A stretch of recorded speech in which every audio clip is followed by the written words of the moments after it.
नमस्कार दोस्तों, smart learning campus में आप सभी का स्वागत है। दोस्तों आज ये जो हमारी प्रैक्टिस सेट है वो प्रैक्टिस सेट हम 11 लगा रहे हैं। प्रैक्टिस सेट 11, इससे पहले हम लोग 10 प्रैक्टिस सेट दोस्तों लगा चुके हैं। अगर आपने वीडियोज़ नहीं देखे हैं तो आप ज़रूर देख लें दोस्तों, जिनसे आपको आगामी एग्ज़ाम जो सीटेट का होने वाला है 21 जनवरी को, उसमें आपको फ़ायदा मिल सके। तो चलिए दोस्तों, अधिक देर ना करते हुए वीडियो को स्टार्ट करते हैं।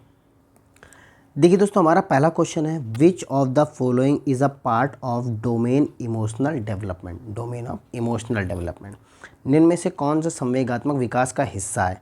अब देखिए, संवेगात्मक इमोशनल डेवलपमेंट, पहला ऑप्शन है अंतर्व्यक्तित्व कौशल, ठीक। दूसरा है अवधान व स्मृति।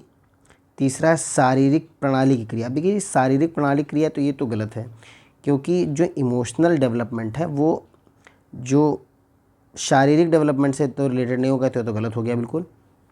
हमारे पास दो ऑप्शन है, अवधान व स्मृति। अब देखिए, ये बुद्धि से रिलेटेड है, इसका इमोशन से कोई लेना देना नहीं, इसलिए ये भी ऑप्शन गलत हो गया। अंतर्व्यक्तित्व कौशल, देखिए ये कौशल ऐसा होता है जिसमें हम दूसरे के विचारों को, भावों को समझते हैं। देखिए, अंतर्व्यक्तित्व इंटरपर्सनल का मतलब ही होता है दूसरे के विचारों को समझना, जो कि एक मनोवैज्ञानिक काम है। तो ये इसका सही ऑप्शन जो है वो हो जाएगा option number A. Option number A यानी अंतर्व्यक्तित्व कौशल is the right answer of this question. चलिए दोस्तों, बढ़ते हैं क्वेश्चन नंबर 2 की तरफ। ये रहा question number 2। Which factors determine and influence development of children. अब देखिए दोस्तों, कौन से कारक बच्चों के विकास को निर्धारित व प्रभावित करते हैं। हम लोग बिल्कुल जानते हैं कि जो विकास होता है बालक का, उसमें आनुवांशिकता यानी हेरिडिटी बिल्कुल इंपॉर्टेंट है। भौतिक वातावरण भी बहुत ज़रूरी है। सामाजिक सांस्कृतिक कारक, जो कि जिस पर लेव वाइगोस्की बहुत जोर देते हैं, ये भी बहुत ज़रूरी है। तो तीनों ही बातें बिल्कुल पॉजिटिव है हमारे आंसर के लिए। तो हमारा आंसर क्या हो जाएगा, जिसमें तीनों ऑप्शन हो, यानी कि ऑप्शन नंबर 4 होगा। 1, 2 एंड 3 तीनों ज़रूरी हैं। चलिए दोस्तों, बढ़ते हैं क्वेश्चन नंबर 3 की तरफ। ये रहा हमारा क्वेश्चन नंबर 3। स्कूल में सीखने के लिए बच्चों के गति कौशल का समन्वय महत्वपूर्ण नहीं है। अब देखिए, बात निगेटिव है बिल्कुल, कि स्कूल में सीखने के बच्चों के गति कौशल का समन्वय महत्वपूर्ण बिल्कुल ज़रूरी है। देखिए दोस्तों, तो ये तो बात गलत है। सीखना और विकास एक दूसरे से स्वतंत्र है। देखिए, सीखना और विकास एक दूसरे पे डिपेंड है दोस्तों, ना कि स्वतंत्र है। तो अब देखिए दोस्तों, यहाँ पर ये बात भी गलत हो गई। ऑप्शन नंबर यानी दोनों ही गलत है। कौन सा है हमारा ऑप्शन नंबर 4, ए और आर दोनों ही गलत हैं। बिल्कुल सही हो जाएगा, option number 4 is the right answer. बढ़ते क्वेश्चन नंबर 4 की तरफ। What is the role of family and peers in the development of socialization of children in middle school. माध्यमिक स्कूल में परिवार व समकक्षों की बच्चों के विकास में क्या भूमिका है। अब देखिए दोस्तों, ऑप्शन हम देखेंगे कि परिवार और जो पीयर्स हैं उनकी क्या भूमिका होती है बच्चे के विकास में। दोनों की कोई भूमिका नहीं है, बिल्कुल बेहद निगेटिव ऑप्शन है ये, तो कभी हमारा आंसर नहीं हो सकता। परिवार की कोई भूमिका नहीं है। देखिए, अब आप पढ़कर ही बता सकते हैं कितना इसमें गलत लिखा हुआ है, बिल्कुल नेगेटिव बात है। समकक्षों कोई भूमिका नहीं है, पीयर्स की कोई भूमिका ही नहीं बताई है, तो ये भी बात बिल्कुल नेगेटिव है। दोनों की अलग अलग परंतु महत्वपूर्ण भूमिका, एक ही पॉइंट हमारा पॉजिटिव है। यही हमारा answer option number 4 is the right answer of this question. बढ़ते हैं क्वेश्चन नंबर 5 की तरफ दोस्तों। एक विद्यार्थी शाब्दिक कथन के तर्क को बिना वास्तविक परिस्थिति से संबंधित किए विवेचित कर लेता है। मतलब बिना वास्तविक परिस्थिति उसके सामने है भी नहीं, फिर भी वो काल्पनिक रूप से ही दोस्तों, काल्पनिक रूप से ही क्या कर लेता है, विवेचित कर लेता है। पियाजे के अनुसार विद्यार्थी संज्ञानात्मक विकास की किस अवस्था में। अब देखिए दोस्तों, ये हम लोग कई बार पढ़ चुके हैं, तो अब हम सीधा आंसर पे आएंगे अब, क्योंकि इस पर टाइम वेस्ट नहीं करेंगे।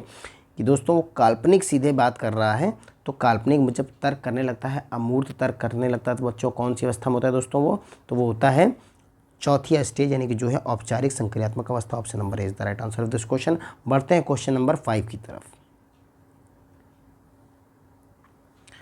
जीन पियाजे के अनुसार बच्चों की सोच वयस्कों से डैश होती है। अब देखिए दोस्तों, ये बिल्कुल एक कोटेशन है जीन पियाजे की, आपको याद रखना है, कोटेशन की याद रखनी है आपको, ठीक है। इन्होंने ये कहा था कि जो बच्चों की सोच है वयस्कों से गुणात्मक रूप से भिन्न होती है। कैसे, गुणात्मक रूप से भिन्न होती है, ठीक। तो गुणात्मक रूप से आपको ये बिल्कुल लाइन टू लाइन याद रखना है। इन्होंने यही बात कही थी, उसी को बस फिलअप में दे दिया है, तो आप option number 1 is the right answer हो जाएगा। इसमें कुछ सोचना विचारना ही नहीं है। चलिए दोस्तों, आगे बढ़ते हैं क्वेश्चन नंबर 7। कोहलबर्ग के नैतिक विकास के किस चरण में व्यक्तियों का मानना है कि नियमों में आपसी समझौते शामिल होने चाहिए और व्यक्ति के अधिकारों की रक्षा की जानी चाहिए। अब देखिए दोस्तों, ये हमारा स्तर तीसरा है और स्तर तीसरा है, चरण कौन सा है? पाँचवा है। ठीक है दोस्तों, तो ये देखिए कौन सा है, तो ये तो देखिए पहले स्तर का है, ये तो गलत हो गया। सजा और आज्ञाकारिता ये भी पहले स्तर में होता है। सामाजिक अनुबंधन विन्यास और अच्छा लड़की देखिए स्तर 2 है, तो हमारा आंसर जो स्तर 3 में होगा वो होगा इन option number 3 is the right answer of this question.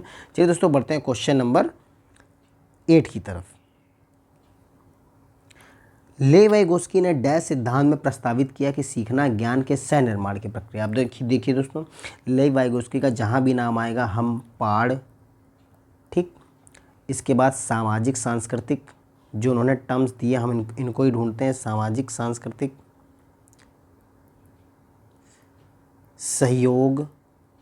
तो अगर कहीं पर ये टर्म दिए हुए हैं, ये पॉइंट्स दिए हुए हैं, तो वही हमारे ऑप्शन होंगे, आंसर होंगे। मतलब देखिए यहाँ पर व्यवहारवादी इनसे कोई रिलेटेड नहीं है, सूचना के प्रसंस्करण से नहीं, मनोगतिक है नहीं, एक ही है ऑप्शन नंबर 20 सामाजिक सांस्कृतिक, जो कि ले वाइगोस्की का है। Option number 20 the right answer of this question. बढ़ते हैं क्वेश्चन नंबर 9 की तरफ। देखिए इंग्लिश वाले देख लें, अब ये हिंदी में। निम्न में से क्या ले वाइगोस्की सिद्धांतों का उपयुक्त कक्षागत निहितार्थ है? देखिए दोस्तों, अभी हमने बात की, जब ले वाइगोस्की का नाम आए तो हम लोग सामाजिक सांस्कृतिक,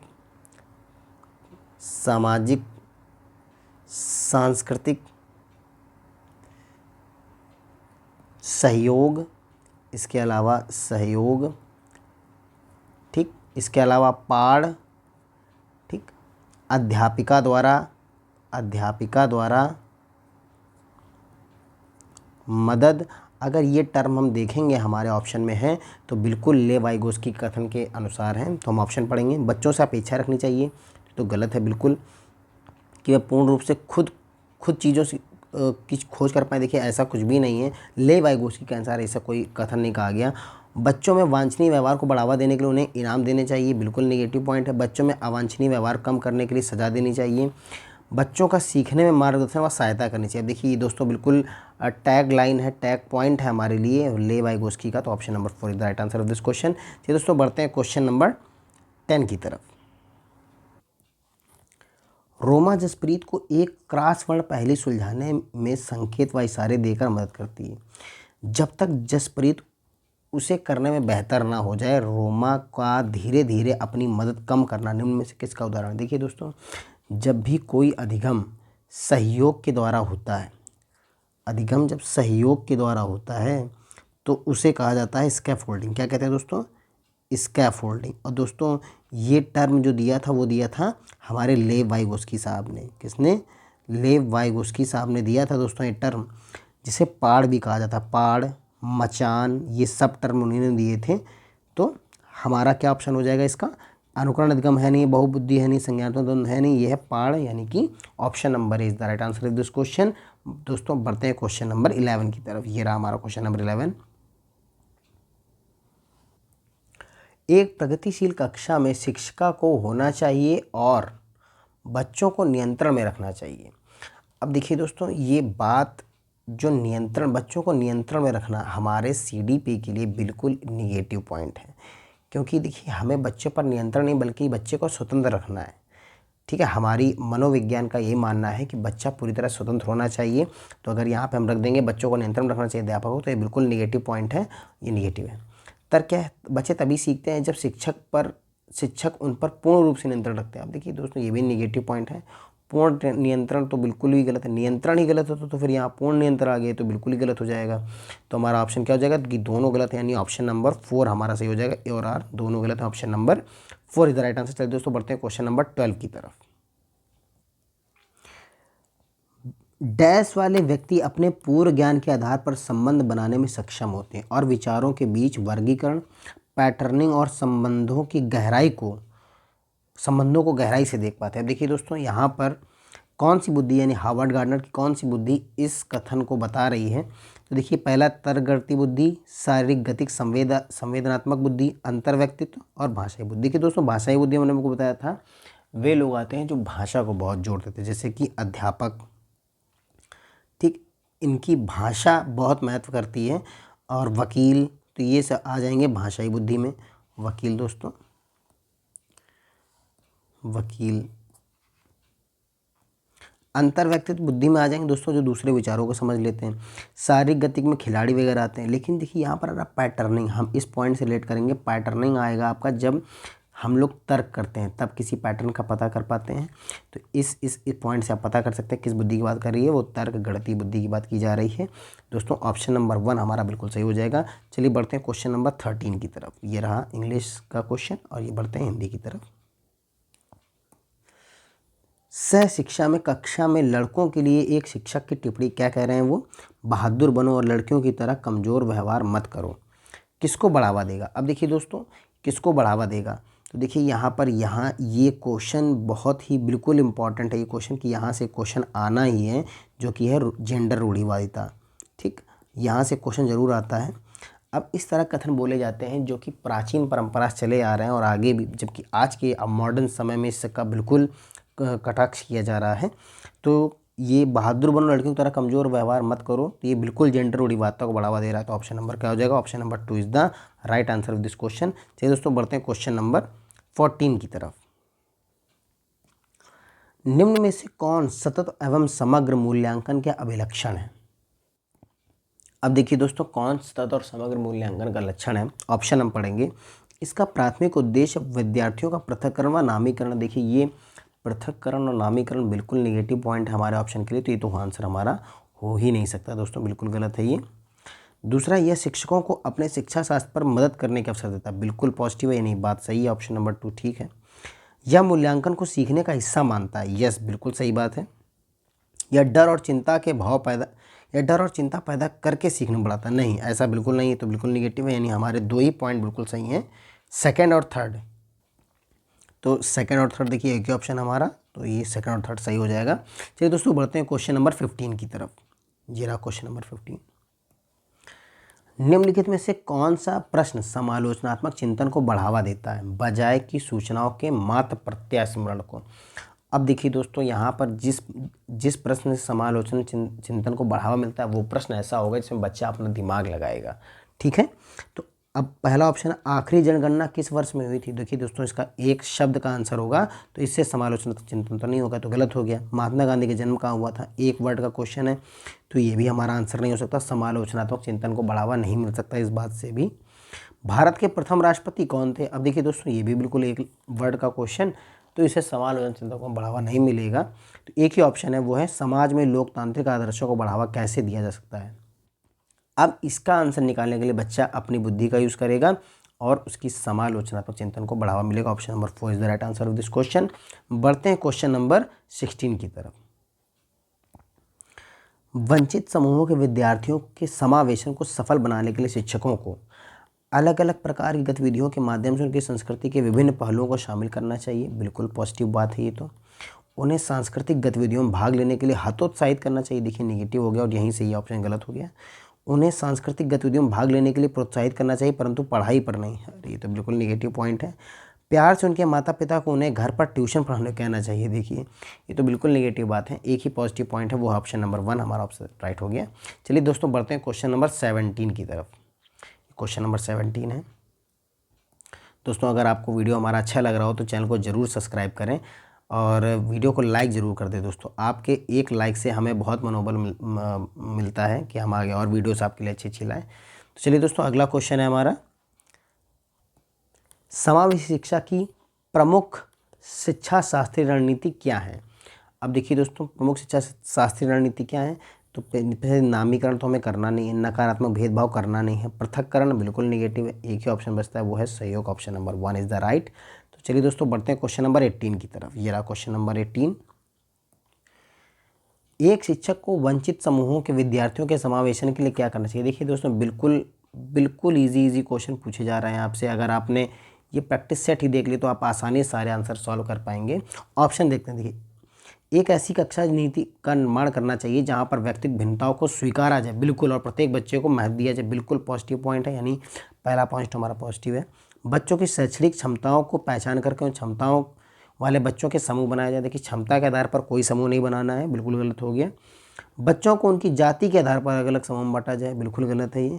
उन्हें पाठ्य पुस्तक आधारित ज्ञान का पुनरुत्पादन करने के लिए बढ़ावा दिया जाए।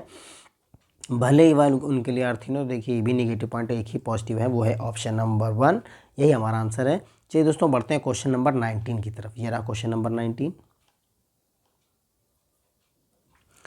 एक बच्ची के बुद्धि परीक्षण के स्कोर यह दर्शाते हैं कि वह औसत से ऊपर है, ठीक है, वह कक्षा में नियमित तथा क्रियाशील है, उसके गणित के ग्रेड तथा लिखने का कौशल अच्छा है, परंतु जब उसे सुस्वर पाठन करने के लिए कहा जाता है तो उसका निष्पादन बुरा होता है। बच्ची में किसके लक्षण होने की संभावना है? अब देखिए दोस्तों, पढ़ नहीं सही पाती है कि पठन वैकल्य क्या है, पठन वैफल्य है उसे। तो देखिए पठन वैफल्य को इंग्लिश में क्या बोलते हैं दोस्तों? चलिए देखते हैं। डिस्ग्राफिया, जब बच्चे को लिखने में दिक्कत होती है तो हमारा आंसर नहीं है। डिसकैलकुलिया, जब गणित के सवाल लगाने में उसे दिक्कत हो। स्वलीनता, ऑटिज्म, इसका जवाब है नहीं क्योंकि पढ़ने में दिक्कत है, तो वो है डिसलेक्सिया। देखिए यही ऑप्शन सही है, डिसलेक्सिया ही बोलते हैं पठन वैकल्प को। इसको हमने एक ट्रिक से याद किया था, जब वो लाइक को लक्स पढ़े, लाइक को क्या पढ़े, लाइक को लक्स पढ़े, तो उसे बोलते हैं डिसलेक्सिया। लेक्स आ रहा ना यहाँ पे। तो दोस्तों इस तरह से हम याद कर सकते हैं पठन वैफल्य जब होता है तो option number 3 dyslexia is the right answer होगा। चलिए दोस्तों बढ़ते हैं क्वेश्चन नंबर 20 की तरफ। रचनात्मकता क्या है? अब देखिए दोस्तों, बिना उप के किसी कार्य को बार बार करने की क्षमता, ये भी तो बिल्कुल नहीं है। रिपीटिशन बिल्कुल रचनात्मकता नहीं है। लंबे गद्यांशों को रटने की क्षमता, ये भी रोड लर्निंग बता रहा है, बिल्कुल गलत है। अब सारी ढंग से सोचने की क्षमता या ज्यों की त्यों नकल, अब देखिए दोस्तों ये तो नकल वाला तो बिल्कुल नेगेटिव पॉइंट हो जाएगा। जब भी आपसे रचनात्मकता पूछा जाए तो टर्म मौलिकता, इसमें मौलिकता होती है, ठीक। अपसारी चिंतन आ जाए, अपसारी चिंतन, ये सब इसके टैग वर्ड हैं। अपसारी चिंतन ये जो है ये रचनात्मक चिंतन का एक बिल्कुल कारक हैं ये सब। तो यही आंसर हमारे सही होते हैं, तो option number 3 is the right answer of this question. बढ़ते हैं क्वेश्चन नंबर 21 की तरफ दोस्तों। सामाजिक रचनात्मक परिप्रेक्ष्य में सीखने को किस प्रकार देखा जाता है? अब देखिए दोस्तों, सीखने को किस प्रकार देखा जाता है? पहला ऑप्शन सक्रिय और सामाजिक प्रक्रिया के रूप में, बिल्कुल पॉजिटिव एक्टिव बात है। ज्ञान के निष्क्रिय अर्जन में प्रक्रिया, बिल्कुल नहीं। व्यवहार में अपेक्षा करते स्थायी परिवर्तन कभी नहीं होना चाहिए। देखिए फिक्सनेस, बिल्कुल परमानेंट चेंज जो है वो बिल्कुल गलत हो जाएगा। उत्तेजना और प्रतिक्रिया के बीच अनुबंध, देखिए उत्तेजना और प्रतिक्रिया के बीच अनुबंध, ये तो कोई हमारा ऑप्शन नहीं है। सामाजिक रचना परिप्रेक्ष्य सीखने को किस प्रकार देखा था? वो सीखा जाता है एक्टिव रहें और सामाजिक प्रक्रिया के रूप में देखा था, option number 1 is the right हो जाएगा। चलिए दोस्तों बढ़ते हैं क्वेश्चन नंबर 2 की तरफ। आंतरिक अभिप्रेरणा का उदाहरण क्या है? आंतरिक अभिप्रेरणा दोस्तों वो होती है जो हम अपने आनंद के लिए जब हम पढ़ाई करें, हमें किसी उपहार के लिए पढ़ाई ना मिले, बल्कि हमें अंदर से उसको करने में जब रुचि होने लगती है तो उसे बोलते हैं आंतरिक अभिप्रेरणा। प्रथम पुरस्कार पाने के लिए तो गलत हो गया।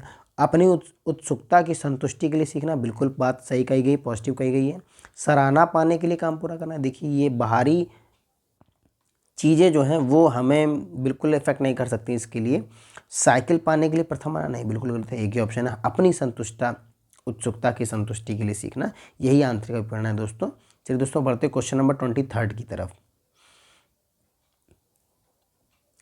प्रभावी शिक्षण में छात्रों के साथ सकारात्मक संबंध बनाना, उनकी भावनात्मक ज़रूरतों को महत्व देना बिल्कुल शामिल। देखिए दोस्तों बिल्कुल पॉजिटिव पॉइंट है कि बच्चों के साथ सकारात्मक संबंध बनाना चाहिए अध्यापक को, और उनकी भावनात्मक ज़रूरतों को महत्व देना चाहिए।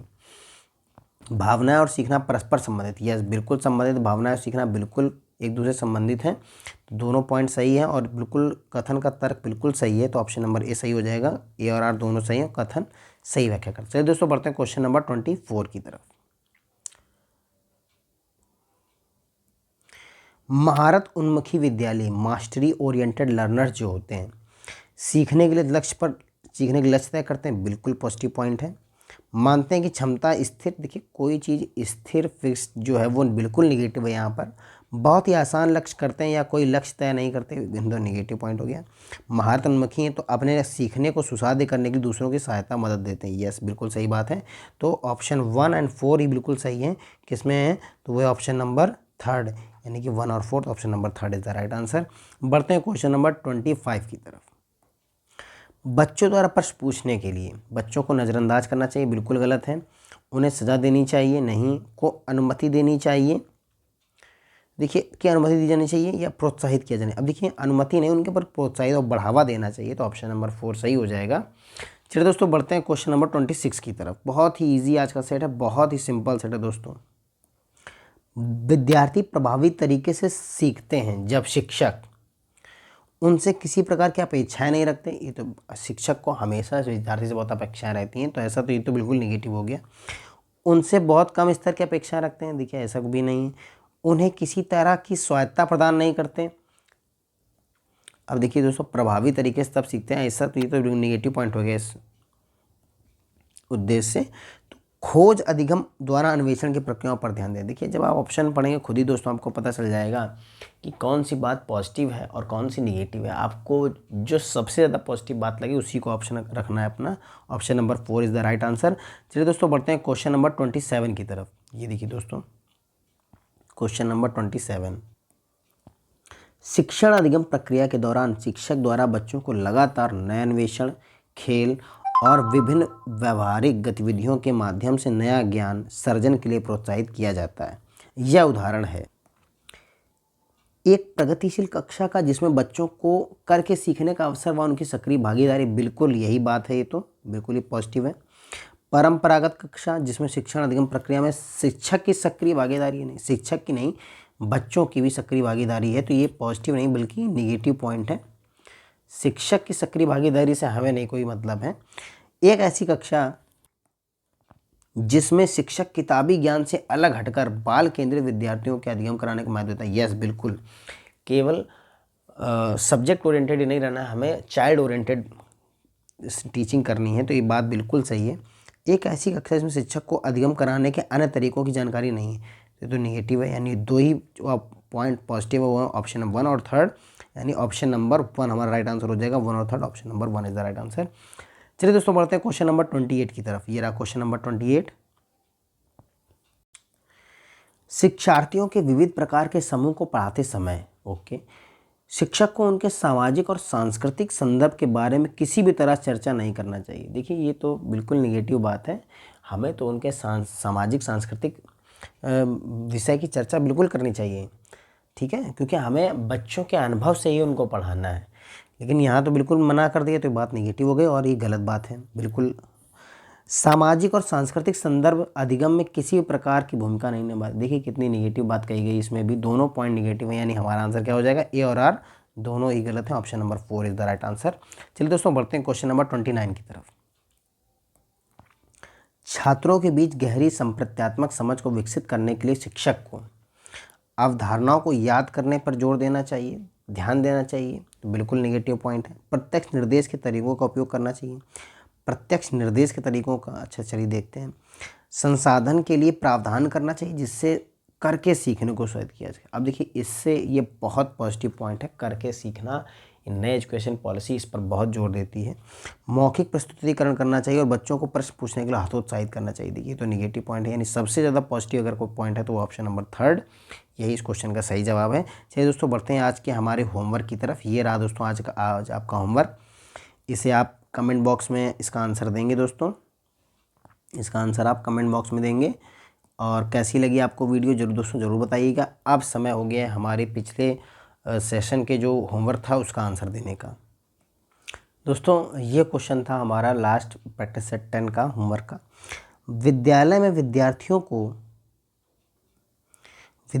विद्यार्थियों का अर्थपूर्ण अधिगम डैश से नकारात्मक रूप से प्रभावित होगा, डैश से नकारात्मक रूप से प्रभावित होगा और डैश सकारात्मक रूप से प्रभावित होता है। अब देखिए दोस्तों नकारात्मक रूप से प्रभावित किससे होगा, देखिए समावेशी प्रथाओं से तो नकारात्मक रूप से प्रभावित नहीं होगा, तो पहले में समावेशी प्रथाएं तो आएंगी नहीं, ये तो गलत हो गया, ये भी गलत हो गया। बहिष्करण प्रथाएं अगर आएंगी तभी नकारात्मक रूप से प्रभावित होगा, तो यानी इनमें से कोई है। और सकारात्मक रूप से डैश से सकारात्मक, तो देखिए परीक्षा उन्मुख शिक्षण से सकारात्मक नहीं होगा बल्कि शिक्षार्थी केंद्रित शिक्षा शास्त्र, यानी ऑप्शन नंबर ए ही इसका सही आंसर हो जाएगा। Option number 1 is the right answer of this question. और दोस्तों कमेंट बॉक्स में ज़रूर बताइएगा आपको हमारी वीडियो कैसी लगी। दोस्तों अगर आपको हमारी वीडियो अच्छी लगी हो तो लाइक करें, अपने दोस्तों के साथ शेयर करें, और अगर आप चैनल में दोस्तों नए हो तो चैनल को सब्सक्राइब जरूर करें। दोस्तों मिलते हैं अगली वीडियो में, तब तक के लिए नमस्कार।